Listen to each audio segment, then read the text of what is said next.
Many people in the world perceive the September 2017 United Nations Declaration on the Rights of Indigenous People a major milestone with respect to the cooperation and solidarity between indigenous people and member states. According to Taufik, the declaration embodies a global consensus on the rights of indigenous people and establishes a universal framework of minimum standards for their survival, dignity, and well-being. African Human Rights Commission, based in Banjul, the Gambia, decided to set up a special rapporteur and a technical committee to revisit the situation in Africa.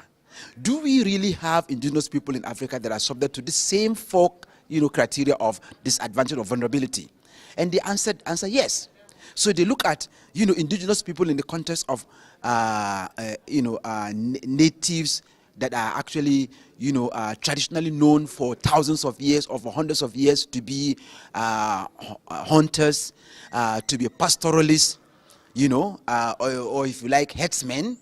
Here in Nigeria, despite constitutional provisions of freedom of citizens to live and own property anywhere in the country, there is an emergence of indigenes and settlers unhealthy rivalries, which has remained for many decades one of the major sources of intractable inter-ethnic crisis bedeviling the sovereign nation. This, according to Professor Taufik, is as a result of the selfish machinations of Nigerian political class. In the last 40 years, we've been having the crisis of indigene-settler divide and indigene-settler conflict that has really resulted in recurrent conflict in every state.